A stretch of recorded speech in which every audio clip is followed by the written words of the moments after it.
Centuries have passed since the Queen of Sheba walked the halls of power, yet her story refuses to fade. Her wisdom shaped a kingdom, her legacy stretched beyond borders. Some say she left behind a bloodline that still shapes the world today. Others believe she and Solomon shared a bond deeper than any ever recorded. The desert winds still whisper her name. Her story is not just history, it is a lesson, a myth, a force that refuses to be forgotten. For as long as wisdom is valued, for as long as rulers seek truth, the legend of Bilqis, the Queen of Sheba, will endure. The kingdom of Sheba stretched across vast lands, a jewel of trade and culture in the ancient world. It was a land of towering temples, bustling marketplaces, and scholars who studied the movements of the stars. Its rulers were known for their wisdom, their wealth, and their divine right to rule. One fateful night, under the watchful eyes of the gods, a child was born into the royal household. The palace, a grand structure adorned with marble and gold, trembled as the winds howled outside. The midwives, dressed in fine linen, moved with precision as they aided the queen in her labor. The air was thick with the scent of burning incense, a sacred offering to the deities who presided over the birth. The queen groaned in pain, gripping the silk sheets beneath her. She had been laboring for hours, and her strength was waning. Yet within her lay a child destined for greatness. The priests had spoken of her arrival long before she was conceived, whispering prophecies of a ruler whose wisdom would be unmatched. With one final push, the queen let out a cry, and the chamber was filled with the first wail of the newborn.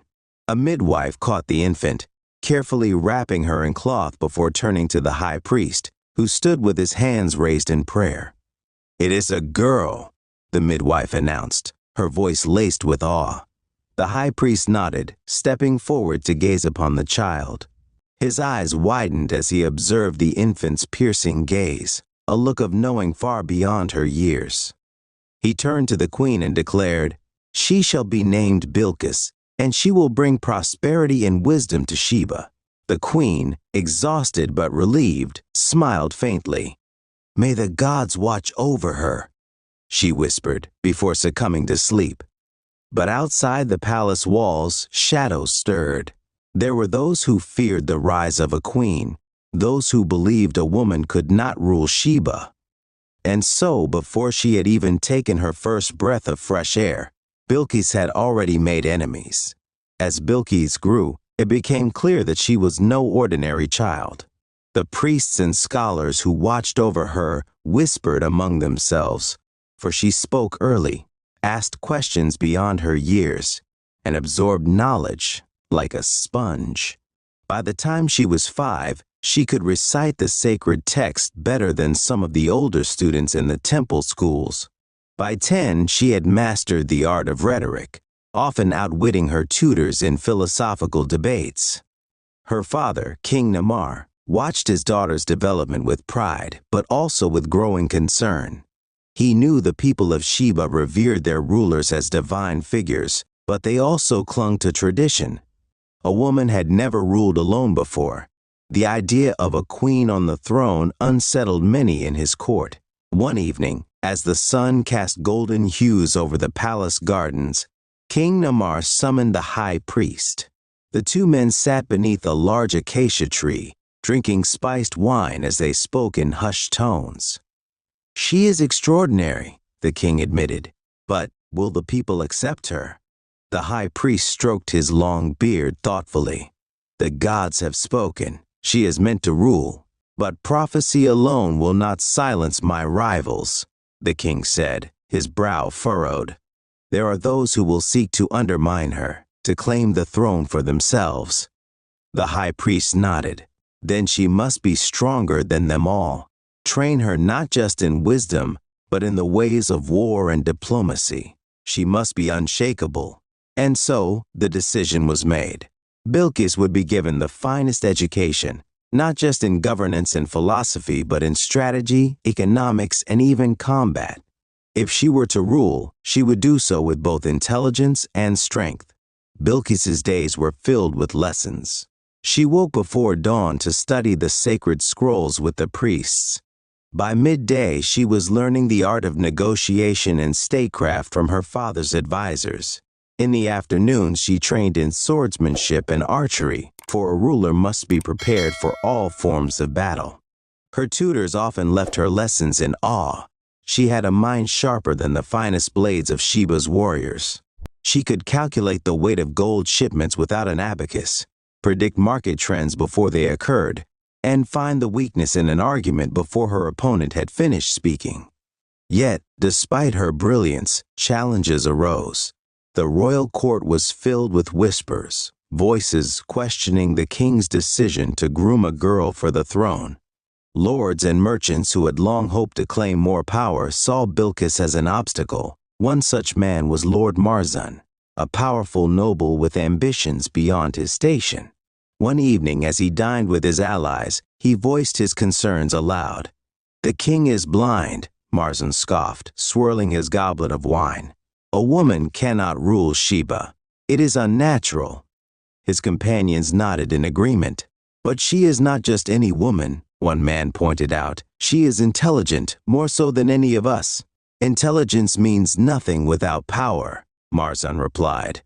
"And power, my friends, can be taken." A plot was beginning to form. As Bilqis neared her 16th year, the murmurs of dissent in the kingdom grew louder. Some believed she was a divine gift, the fulfillment of the prophecy. Others saw her as a threat to tradition. Sensing the unrest, King Nimar devised a test, one that would silence all doubts. At the great amphitheater of Sheba, surrounded by thousands of citizens, he summoned the kingdom's finest scholars and warriors. Bilqis would face them in a trial, one of wit, one of strategy, and one of strength. The first test was a battle of intellect. The kingdom's wisest elder, a man who had studied philosophy for decades, was chosen to challenge her. He posed riddles and questions meant to confound even the greatest minds. Yet Bilqis answered them with ease. The second test was a battle of strategy. She was given command of a mock army and told to outmaneuver Sheba's most experienced general. Within hours, she had devised a tactic so clever that the general himself admitted defeat. The final test was one of physical endurance. Though she was no warrior, she had trained for years. She fought against a seasoned soldier with skill, proving that she was not just a ruler of words but of action. As the final challenge ended, the crowd erupted in cheers. She had won. Her father stood before his people and raised his hands. "Behold," he declared, "your future queen." The cheers were loud, but in the shadows, Lord Marzan clenched his fists. He had lost this battle, but he was not done fighting. Bilqis had ruled Sheba with wisdom and strength, but her mind was always open to learning more. Though she had silenced many of her doubters with her intelligence and leadership, she knew that knowledge was an ever-growing treasure. She sought wisdom wherever it could be found, in the stars, in the voices of her advisors, and in the teachings of the gods. One evening, as she sat in her grand palace surrounded by scholars and merchants, a traveling caravan arrived from the northern lands. They came bearing exotic spices, rare gems, and most importantly, stories.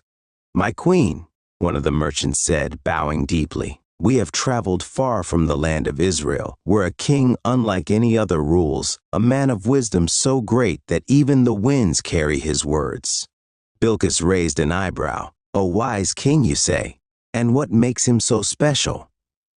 The merchant smiled, sensing her curiosity. "His name is Solomon, son of David. He understands the language of the birds and can settle disputes with a single sentence. It is said that his mind is as vast as the sea." A murmur spread through the court.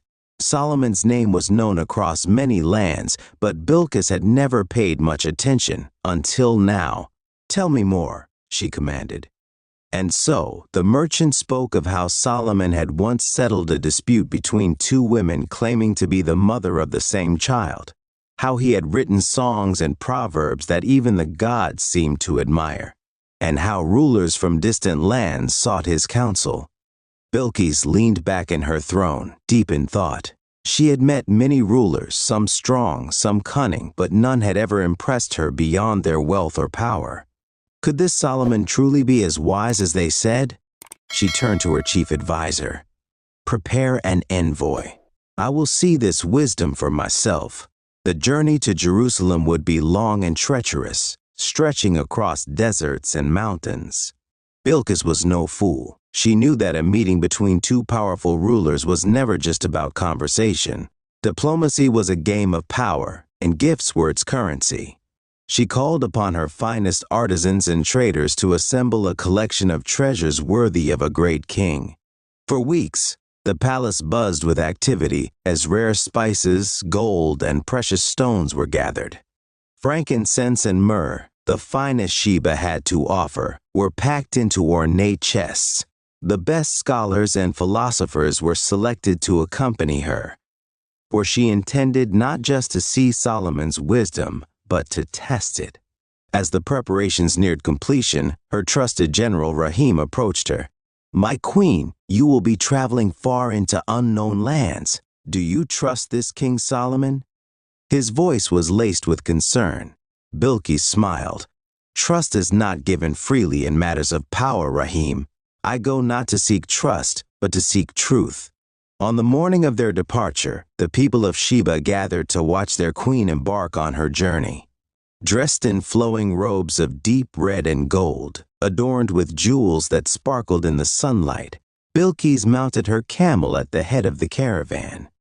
Hundreds followed behind her, carrying the wealth of Sheba in their hands and the curiosity of their queen in their hearts. As they set off, the desert winds whispered of a meeting that would be remembered for generations. The journey was arduous. The sun beat down upon them as they traveled through endless dunes, the golden sand stretching as far as the eye could see. At night, the air turned cold, and the stars above seemed to whisper ancient secrets. Bilqis spent her evenings studying the constellations, speaking with her scholars about the mysteries of the heavens. What is wisdom, she mused one night, if not the pursuit of understanding all things, great and small? The journey took weeks, and they encountered many obstacles, sandstorms that nearly buried their caravan, raiders who sought to steal their treasures, and treacherous mountain passes where one wrong step could mean death. But Bilqis was unshaken. Her will was as strong as the mountains themselves, and she led her people with unwavering determination. At last, after many weeks, they reached the borders of Israel. The land before them was fertile and green, a stark contrast to the arid lands they had crossed. The air was filled with the scent of olive trees and blooming flowers. Jerusalem lay ahead. The gates of Jerusalem were open wide, and the streets were filled with people eager to catch a glimpse of the legendary Queen of Sheba. Her reputation had traveled ahead of her, and the city buzzed with excitement. Solomon's palace was a marvel of architecture, its columns stretching toward the heavens, its halls adorned with golden accents and intricate carvings. As Bilqis entered, she took in every detail: the scent of cedarwood, the polished stone floors, the murals depicting Israel's history. She was led to the great hall, where Solomon sat upon his throne. He was a man of presence, his gaze calm yet sharp, as if he could see into the very soul of those before him. His robes were simple yet elegant, and his crown sat lightly upon his head, as if it were no burden at all. Bilqis approached, her posture regal, her eyes filled with curiosity. She did not bow. She was a queen in her own right, and she met him as an equal. "King Solomon," she said, her voice steady, "I have heard of your wisdom, and I have traveled far to see if the tales are true." Solomon smiled, his eyes twinkling with amusement. "Queen Bilqis of Sheba, your journey is long indeed, but wisdom is not something that can be seen. It must be tested." She returned his smile. "Then let us test it." The court gathered as Bilqis and Solomon sat facing each other. She had prepared questions designed to challenge even the greatest minds. Riddles, philosophical dilemmas, and questions of morality, all meant to test the depths of his wisdom. She began with a riddle. There is a thing that walks on 4 legs in the morning, 2 legs at noon, and 3 legs in the evening. What is it? Solomon did not hesitate. A man, as a child he crawls on all 4s, as an adult he walks on 2 legs, and in old age he walks with a cane. Bilqis nodded approvingly. She posed more questions, each more difficult than the last, but Solomon answered them all with ease. Yet, what intrigued her most was not just his knowledge but his ability to see beyond the surface of things. "You do not merely answer," she observed. "You see the heart of the question." Solomon chuckled. "Wisdom is not in the knowing but in the understanding." Bilqis leaned forward, intrigued. "Then tell me, King Solomon, what is the greatest wisdom of all?" Solomon's expression grew serious. "To know oneself, for a man who knows himself can govern not only a kingdom but his own soul." For the first time, Bilqis was silent. She had come to test Solomon, but she realized now that she had much to learn. The night stretched long as they continued their exchange, 2 rulers bound by curiosity and intellect. And as the candles burned low, the seeds of something greater were planted, a bond that would echo through history. As the days passed, Bilqis and Solomon spent more time together, exchanging wisdom on governance, philosophy, and the mysteries of the universe. Their conversation stretched late into the night, lit by the glow of oil lamps and the gentle hum of harp music in the background. One evening, they walked through Solomon's grand palace gardens, where myrrh trees and roses perfumed the air. The sky above was a tapestry of stars, and the cool breeze carried the whispers of night creatures. "Tell me, Queen of Sheba," Solomon said, his voice thoughtful. "What is the greatest strength a ruler can possess?" Bilqis smiled. "The ability to listen. A wise ruler does not impose their will but hears the hearts of their people." Solomon nodded. "And what of power? Does wisdom alone keep a kingdom safe?" "No," Bilqis admitted. "A ruler must be strong, but strength without wisdom is like a storm without rain, destructive and empty." Solomon regarded her carefully. "You see things deeply." "As do you," she replied. They walked in silence for a while, their steps in harmony. There was an unspoken understanding between them, 2 rulers who had known the weight of crowns and the solitude of leadership. Yet beneath their intellectual connection, something else stirred. Something neither of them had anticipated. The next day, Solomon prepared a test for Bilqis. If she had come to challenge his wisdom, he too wished to test hers. In his great hall, he presented 2 identical bouquets of lilies, one real, one expertly crafted from silk. "Tell me, Queen of Sheba," he said with a smile, "which of these is real?" Bilqis studied the bouquets carefully. They were nearly indistinguishable. She reached for them, but before her fingers touched the petals, she paused. Her eyes flickered toward an open window. A bee buzzed into the room, drawn by the sweet scent of one of the bouquets. Bilqis smiled. "The bee knows," she said, pointing to the real flowers. Solomon clapped his hands in admiration. "You have the wisdom of the earth, Queen of Sheba." She laughed. "And you, King Solomon, have the patience of the heavens." The court marveled at their exchanges, for never before had Solomon been so equally matched.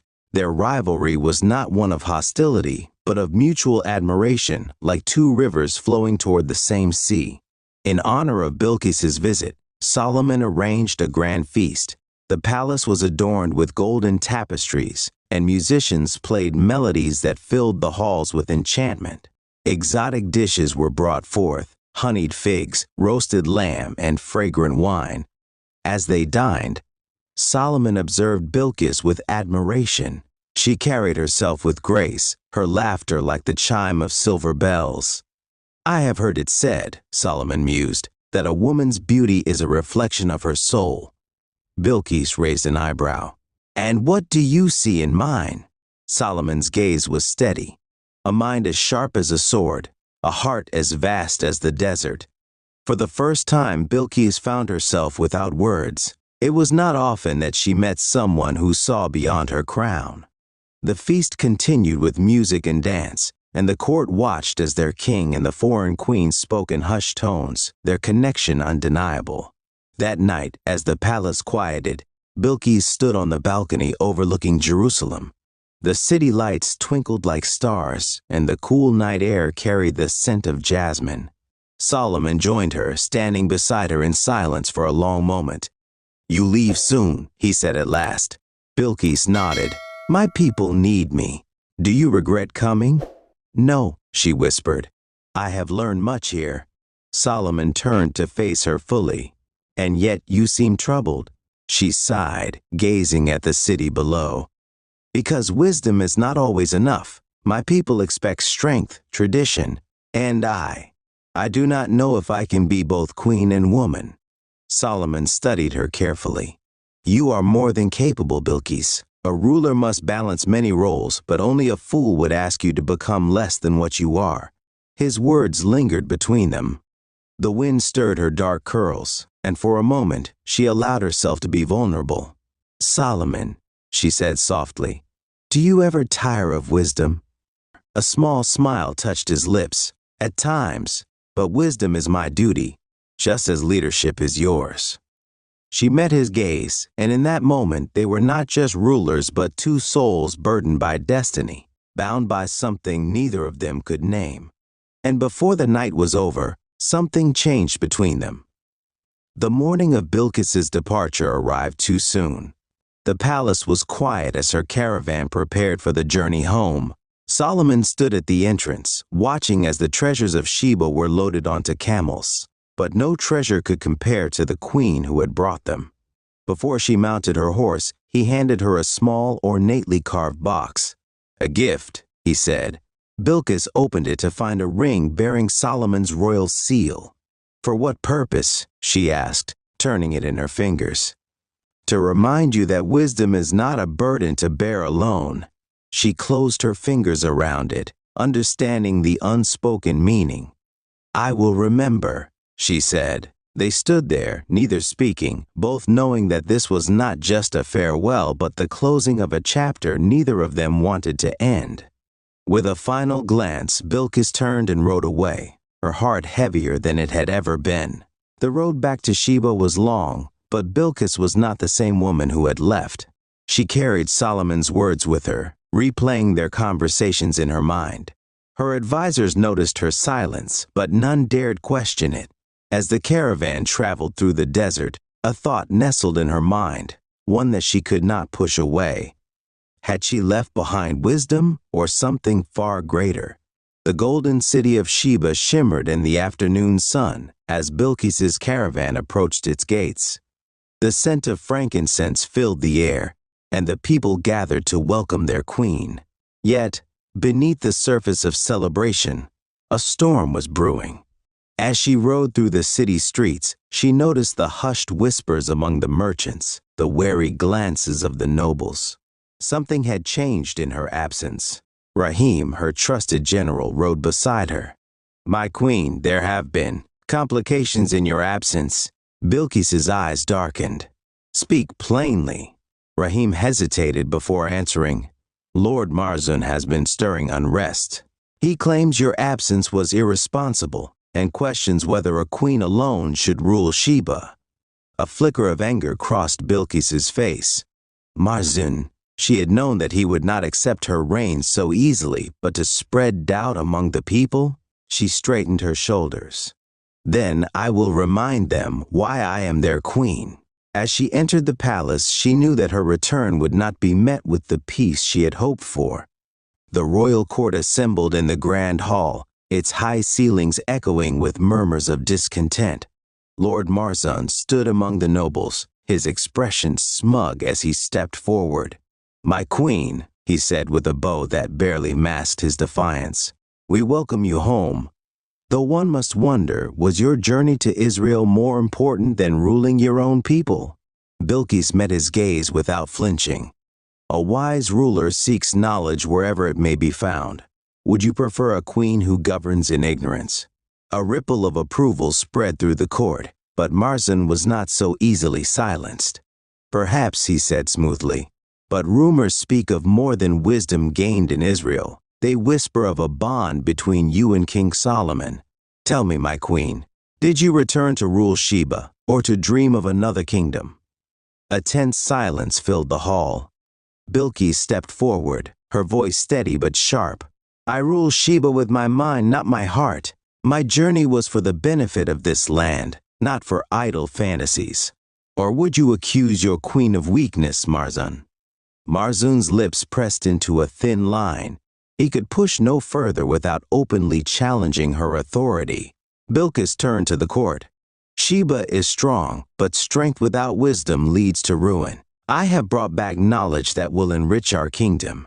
Those who seek division do not serve Sheba, they serve only themselves." Her words struck true, and murmurs of agreement spread through the nobles. Marzun bowed stiffly. "Of course, my queen. We only seek what is best for Sheba." Bilqis held his gaze, as do I. But she knew that Marzun would not stop his scheming so easily. Days passed and the unrest in Sheba grew. The merchants spoke in hushed tones of a kingdom divided, the people uncertain of their queen's leadership. Marzun's influence spread like a slow-moving poison. Bilqis knew she had to act. Wisdom alone would not be enough. She needed a display of strength. She called a meeting with her most trusted advisors. "We must show the people that Sheba's future is secure," she declared. "Trade will flourish, our defenses will remain strong, and no voice of doubt will shake our foundation." Rahim nodded. "Then we must act quickly. Marzun seeks to undermine you." Bilqis met his gaze. Let him to try. She implemented new policies, increasing trade routes that she had discussed with Solomon, ensuring prosperity flowed into Sheba. She strengthened her army, reminding the people that their queen was not just wise but formidable. But Marzun was not finished. A letter arrived late one night, sealed with the emblem of the nobles who opposed her. It was a demand: "Step down. Let a king rule Sheba, or there will be consequences." Bilqis's hand tightened around the parchment. So it had come to this. She would not yield. The palace was quiet that night, the torches flickering as Bilqis walked the halls in thought. She knew Marzun would not wait long to act. Rahim found her in the courtyard. "My queen, we have intercepted a message. Marzun plots to take the throne by force." Bilqis exhaled slowly. "Then we must be ready." She gathered her loyal guards and prepared for what was to come. The next evening, as she sat upon her throne, the palace doors burst open. Marzun and his men entered, swords drawn. Bilqis did not move. "Treason," she said simply. Marzun smirked. "Sheba deserves a king." Bilqis stood, her gaze like steel. "Then fight for Ayati." Her guards clashed with the rebels, steel ringing against steel. The battle was swift, for Marzun had underestimated the loyalty Bilqis had earned. When it was over, Marzun was brought before her, kneeling in chains. "You sought to overthrow your queen," she said coldly. "Now you will face justice." She did not order his execution, for wisdom was not cruel. Instead, she banished him from Sheba, never to return. Her people witnessed her strength that day, and they knew Bilqis was not to be doubted. In the months that followed, Sheba prospered. Trade flourished, and Bilqis's leadership was stronger than ever. Yet even in her success, her mind often drifted to Jerusalem, to the king who had challenged her mind and perhaps her heart. One evening, as she stood on her balcony, she turned the ring Solomon had given her between her fingers. Wisdom had guided her through war and politics, through betrayal and victory. But wisdom did not answer the question that lingered in her soul. Had she left something behind in Jerusalem?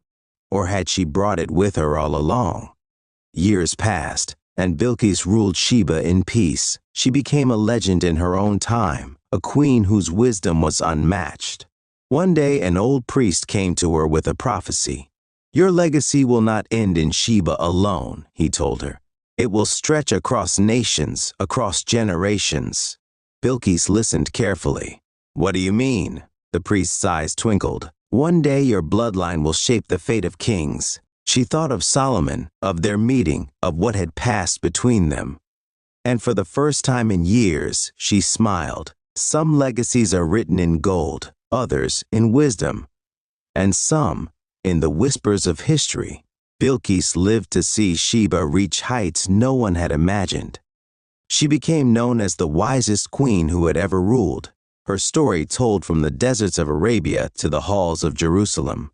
Some said she had returned to Solomon before the end of her days. Others claimed that her son carried the blood of two great rulers. But no one truly knew. Only one thing was certain: her name would never be forgotten. And so, the legend of Queen Bilqis, the Queen of Sheba, lived on. As the years passed, Bilqis continued to rule Sheba with wisdom and strength. Her kingdom flourished under her leadership. Trade routes expanded, and her people prospered.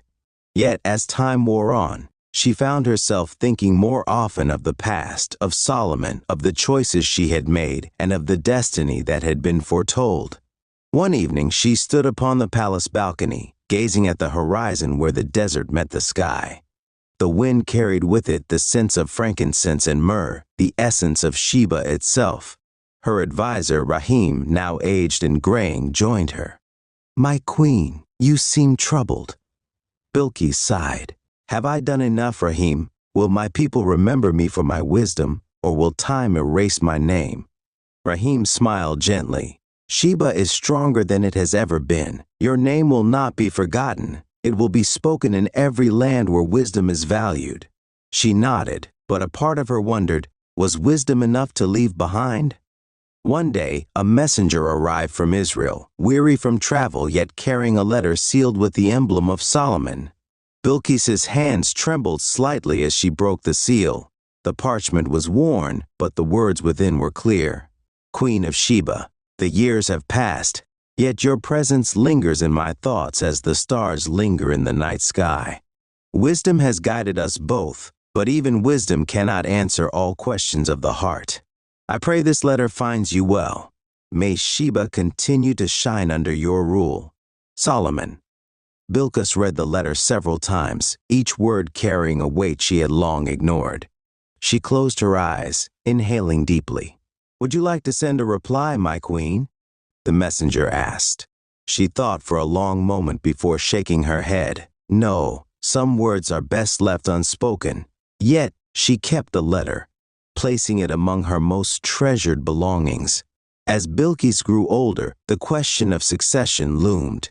She had no husband, no formal heir, the nobles whispered, wondering who would inherit the throne of Sheba. One day, a young boy was brought to the palace, a child unlike any other. His skin bore the golden hues of the desert, but his eyes held a depth that startled those who looked into them. He was intelligent beyond his years, and his presence alone seemed to command attention. Rumors spread quickly. Some claimed he was Bilqis's son. Others whispered that he carried the blood of two great rulers, a child born of a secret union between Sheba and Israel. Bilqis never confirmed nor denied the rumors. Instead, she took the boy under her wing, training him in governance, philosophy, and the art of leadership. "The world will try to shape you," she told him one day. "But wisdom is knowing when to listen and when to carve your own path." And so the future of Sheba was secured, not by force, but by knowledge. In the twilight of her life, Bilqis longed to see the world beyond Sheba once more. One evening, as the sun dipped below the horizon, she gathered her most trusted advisors. "I wish to travel one last time," she declared, "to see the lands beyond our borders, to witness the world I have ruled from afar." Her court was surprised, but none dared deny her. She set out on a final journey, visiting the land she had once only known through merchants' tales. She walked through the bustling streets of Egypt, marveled at the temples of Babylon, and listened to the wisdom of scholars in distant lands. But she never traveled to Jerusalem. Some said it was out of pride. Others believed she feared what she might find. Whatever the truth, Bilqis kept her thoughts to herself. Upon her return to Sheba, Bilqis gathered the high priests and scholars, seeking their wisdom one last time. "Tell me," she asked them, What legacy does a ruler truly leave behind? One of the elders stepped forward. A wise queen's legacy is not measured in gold or stone, but in the lives she has changed. Bilqis nodded slowly. She had shaped a kingdom, inspired scholars, and left behind wisdom that would last generations. Yet, in the quiet of her chambers, she still wondered, had she chosen wisdom over something greater? One morning, the palace awoke to silence. The queen, now aged and weary from the weight of years, did not rise from her chambers. The people of Sheba mourned, their voices carrying through the streets like the wind through the trees. Merchants closed their stalls, scholars wept in the temples, and nobles stood in solemn silence. Rahim, now frail and bent with age, stood before the people. Our queen ruled not with force, but with wisdom. She gave Sheba more than gold. She gave it knowledge, and knowledge will never fade. Sheba's people built a grand tomb for their queen, inscribing upon it the words she had once spoken. Wisdom is the only treasure that does not perish. And so she was laid to rest, but her story was far from over. In the years that followed, stories of Bilqis spread far beyond Sheba. In Ethiopia, legends arose that she had a son with Solomon, a child who would carry forth a new dynasty. The tale of their meeting became a myth woven into the very fabric of history. In Arabia, her name became synonymous with intelligence and beauty, a queen whose wisdom rivaled even the greatest kings. In Israel, Solomon's writings hinted at a woman of unmatched intellect, a ruler who had once challenged and inspired him. The world did not forget Bilqis. Her name endured. Her wisdom lived on. Centuries passed, and yet the story of the Queen of Sheba never faded. She became a symbol of power, of wisdom, of a ruler who defied expectations and shaped the destiny of a kingdom. Some say she watches from the stars, her spirit guiding those who seek wisdom. Others claim that her lineage continues, that her blood flows through kings and scholars alike. But one thing remains certain: Bilqis, the Queen of Sheba, will never be forgotten. Her legacy was not written in stone, nor in the wealth of her kingdom. It was written in the hearts of those who understood the true power of wisdom. And so, her story lives on. Her story is not just history, it is a lesson, a myth, a force that refuses to be forgotten. For as long as wisdom is valued, for as long as rulers seek truth, the legend of Bilqis, the Queen of Sheba, will endure. If you want to hear more incredible stories of powerful rulers, ancient legends, and untold histories, make sure to subscribe. Hit the notification bell so you never miss a story that will challenge your mind and inspire your soul. Stay curious, stay wise, and keep exploring the stories that shaped our world.